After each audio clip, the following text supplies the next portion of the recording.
Assalamualaikum warahmatullahi wabarakatuh. Baiklah adik-adik, di video kali ini kita akan membahas soal seputar kapasitor. Jadi soal fisika yang ada dipelajari kelas 12 SMA. Nah, untuk penjabaran materinya, bagi adik-adik yang belum nonton penjabaran materinya, silakan ditonton.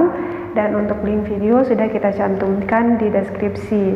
Oke, sekarang kita langsung lihat untuk soal yang pertama.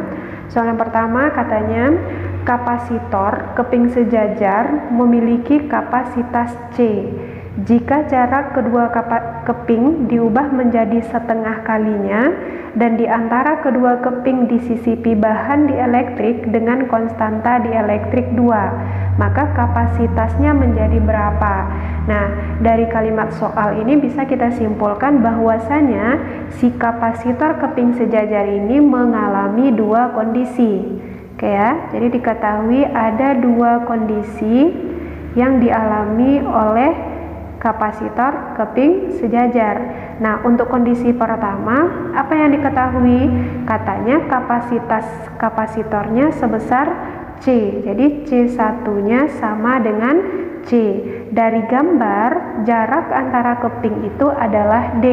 Berarti D1-nya sama dengan D. Dan untuk kondisi 2, katanya jika jarak kedua keping itu diubah menjadi setengah kalinya, berarti itu D2 kan?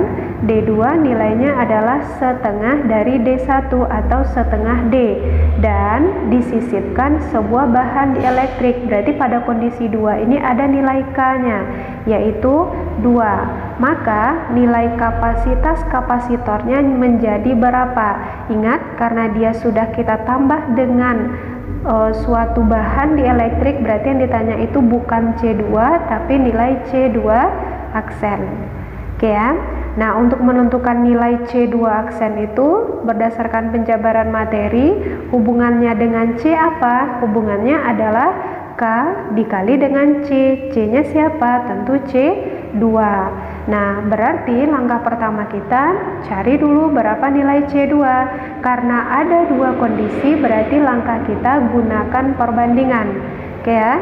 Jadi gunakan perbandingan kondisi 1 dengan kondisi 2. Nah, ingat kembali bahwasanya dalam kapasitor keping sejajar hubungan C dengan D, rumusnya kan C sama dengan epsilon 0 dikali A per D. Ini ya rumusnya. Nah, epsilon 0-nya berarti kan sama, karena dia perbandingan boleh kita coret. A-nya juga tidak diubah, berarti bisa kita coret. Tinggal kita lihat hubungan antara C dengan D. C di atas, D di bawah, berarti ini dia berbanding terbalik. Kita bikin perbandingan, berarti kan C1 per C2, karena berbanding terbalik, D2 di atas, D1 di bawah. Oke ya. Nah, kita ganti. C1-nya berapa? C1-nya C. C2-nya mau kita cari. D2-nya berapa? Setengah D. D1-nya D. Oke, D sama D habis. Berarti C per C2 itu nilainya sama dengan 1 per 2. Otomatis nilai C2-nya adalah kali silang ya. C2 kali 1, C2, C dikali 2 berarti 2C. Ini nilai dari C2. Nah, sekarang bisa kita dapatkan nilai C2 aksen itu berapa? Tinggal kita masukkan ke dalam persamaan C2 aksen tadi. K dikali dengan C2. K-nya 2 dikali dengan C2. C2-nya adalah 2 kali C. Berarti C2 aksennya adalah 4C. Ini jawaban untuk soal nomor 1. Oke, lanjut kita ke soal nomor 2. Nah, soal nomor 2 ini pernyataan ya, pernyataan yang tepat untuk hal-hal yang mempengaruhi nilai kapasitas kapasitor keping sejajar. Adik-adik ingat kembali, tadi kan di soal nomor 1 konsepnya sama ya, di mana C nilainya adalah epsilon 0 dikali A per D. Nih, kalau dia di antara keping itu vakum atau hanya ada udara. Kalau dikasih bahan dielektrik atau dikasih suatu medium atau dikasih bahan, berarti nilai C-nya menjadi C aksen. C aksen itu adalah C dikali dengan K. K K di sini adalah konstanta di elektriknya. Berarti ini dari rumus ini berarti bisa kita simpulkan faktor-faktor yang mempengaruhi kapasitas kapasitor keping sejajar itu yang pertama ada variabel A. A itu adalah luas. Tengok dalam pernyataan 1 sampai 4 ada luas, berarti 3 betul. D ini apa? D adalah jarak antara dua kapasitor atau dua keping atau dua plat, berarti 4 betul. Dan K ini adalah konstanta di elektrik, berarti 1 betul. D tebal plat, nggak ada ya faktor tebal plat mempengaruhi nilai kapasitas kapasitor keping sejajar, berarti yang 2 salah. Jadi faktor yang mempengaruhinya adalah 1, 3, 4. Konstanta di elektrik, luas, dan jarak kedua plat. Oke ya, lanjut kita soal nomor 3. Nah, soal nomor 3 di sini pertanyaannya, berapa muatan total? Nah, ini berarti campuran kan? Kalau misalnya kita anggap ini adalah C1, kapasitor pertama, ini misalnya C2, ini C3, ini C4, di bawah C5. Pemisalan itu terserah adik-adik aja ya, samalah untuk penyelesaian rangkaian hambatan.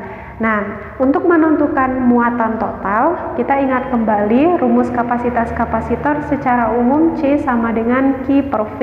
Bolak-balik rumus, yang ditanya muatan total, berarti dari rumus ini bisa kita dapatkan nilai muatan itu adalah C dikali dengan V. Ditanya muatan total, berarti C yang kita gunakan adalah C total dan V yang kita gunakan adalah V total. V totalnya udah ada di gambar, yaitu 3 volt.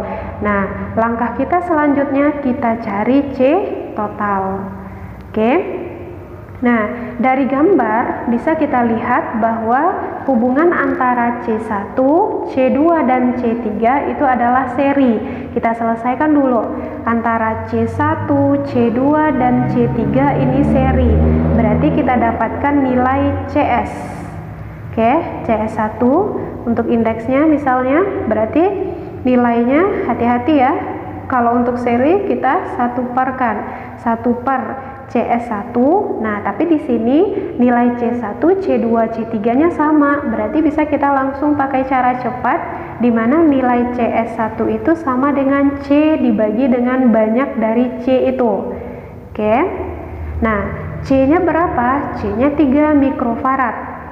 Nah, R-nya berapa buah? 3. Berarti CS1-nya adalah 1 mikrofarad. Kemudian kita lihat antara C4 dan C5 ini dia paralel dan C-nya juga sama, berarti C paralel boleh dijumlahkan atau boleh pakai cara cepat N dikali dengan C.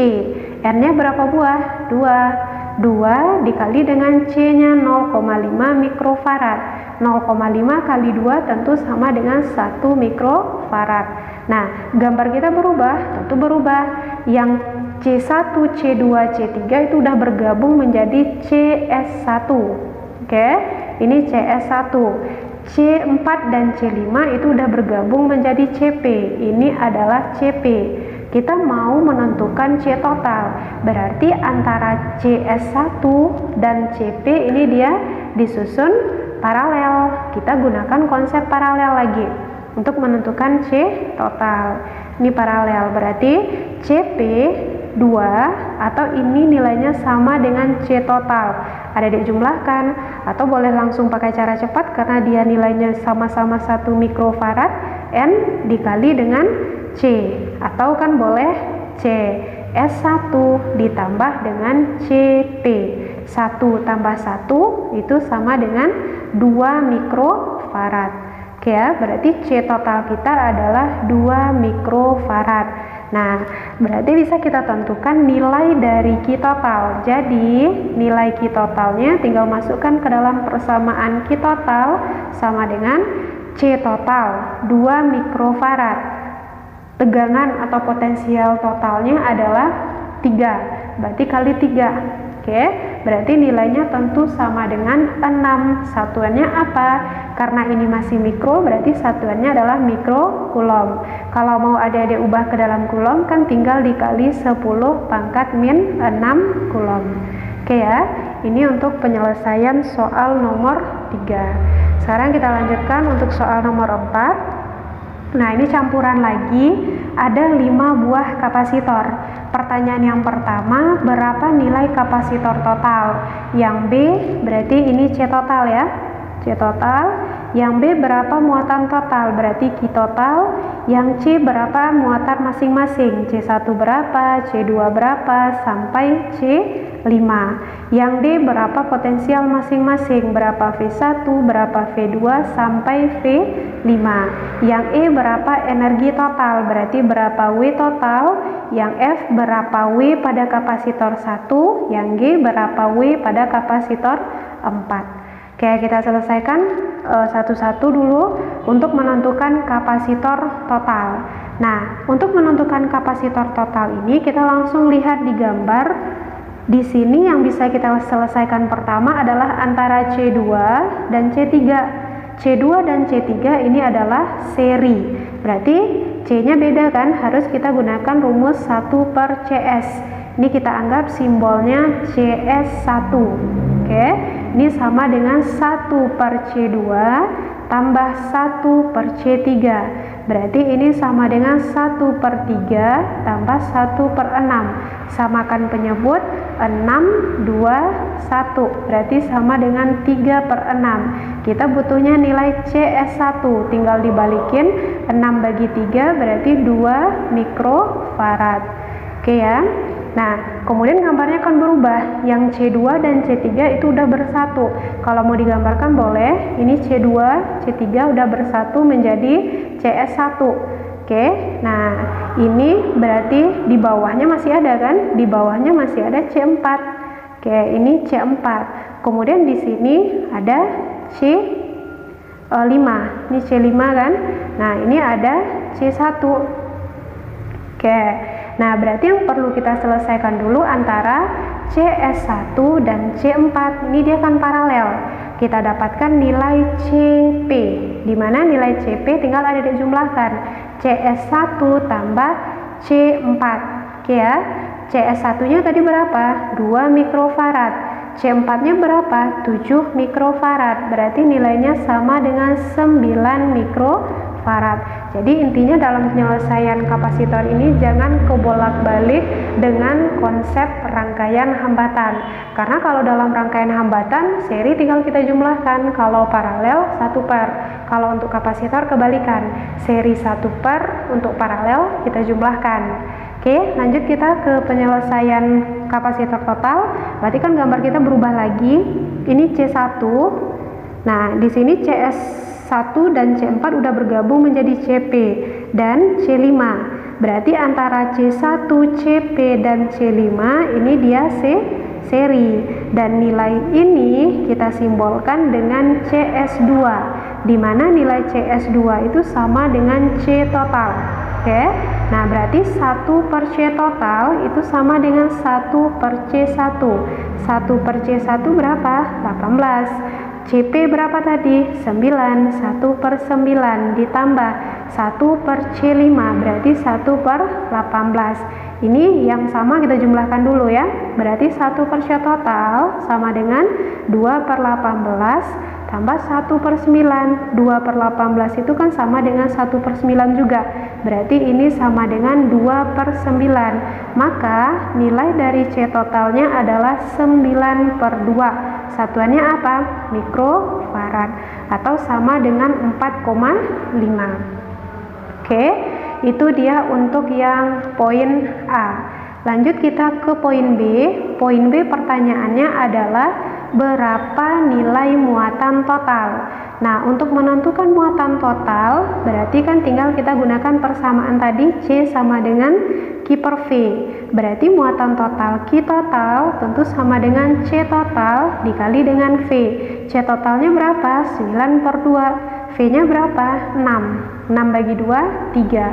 Berarti Q totalnya adalah 27. Karena ini masih mikrofarad, berarti satuan dari Q total kita adalah mikrokulom. Oke ya, ini dia satuan atau untuk jawaban option B. Sekarang lanjut untuk yang C. Yang C pertanyaannya, berapa muatan masing-masing? Kita cari. Nah, ingat ya, kalau dia seri berarti muatannya sama. Siapa yang seri terhadap baterai di sini? Tentu C1, C5. Itu dulu kita bikin. Q1 berarti nilainya sama dengan Q5. Berapa nilainya? Sama dengan Q total, yaitu 27 mikrokulom. Paham ya? Karena dia seri, ini sama ini seri terhadap baterai. Kemudian lanjut. Nah, siapa lagi? Gabungan antara CS1 dengan C4. Ini dia kan CP tadi. Berarti otomatis nilai ini dari gambar ini aja lah. Berarti kan ini Q1. Oke, ini Q1, ini Q5. Oke, yang di CP tentu nilai QP. Nah, berarti ada lagi di sini nilai QP. Nilai QP itu sama dengan Q total, yaitu 27 mikrokulom. Siapa lagi yang mau kita cari? Dari gambar yang CP itu dulu. Gambar CP tadi mana? Nih. CS1 dan C4 ini dia paralel. Kalau paralel, Q-nya beda. Terus gimana cara kita menentukan? Gunakan perbandingan. Berarti QS1 itu tidak sama dengan Q4. Kita bandingkan. Nah, Q dengan C berbanding lurus. Berarti kita ganti CS1 banding C4. CS1 nilainya berapa? 2. Oke, ini kan CS1 2, C4 berapa nilainya? 7. Oke, total perbandingannya berapa? 7 tambah 2 tentu 9. Totalnya 9. Nah, berarti untuk menentukan nilai QS1, langsung QS1 berarti angka pembandingnya berapa? 2. Total perbandingannya berapa? 9. Berarti 2/9 dikali dengan Q total 27. Ini habis sama ini jadi 3. Berarti QS1 kita adalah 6 mikrokulom. Nah, di dalam CS1 itu ada nilai C2 dan nilai C3. Dia kan seri. Berarti bisa kita dapatkan lagi nilai Q2 itu sama dengan Q3, sama nilainya dengan QS1. Berapa nilainya? 6 mikrokulom. Oke ya. Siapa lagi yang belum kita dapatkan nilai Q4? Oke, di sini langsung juga Q4, angka pembandingnya berapa? 7. Berarti Q4 itu sama dengan 7/9 dikali 27. Ini sama ini 3, berarti Q4 kita berapa? 21 mikrokulom. Oke ya, dapat nilai dari Q4. Oke, lanjut yang D ya. Yang D ditanyanya adalah potensial masing-masing. Nah, dari persamaan C sama dengan Q per V, berarti kita dapatkan rumus V. V sama dengan Q per C. Nah, tinggal kita masukkan untuk mencari nilai masing-masing. V1 berarti Q1 per C1. Q1 kita berarti berapa tadi? Sama dengan Q total, yaitu 27 ya. 27 mikrokulom per C1. C1 18 mikrofarad. Mikro habis. 27 bagi 18 ini 1,5 volt. Dapat V1. Sekarang V2. V2 berapa? Sama aja. Q2 per C2. Q2 nya berapa?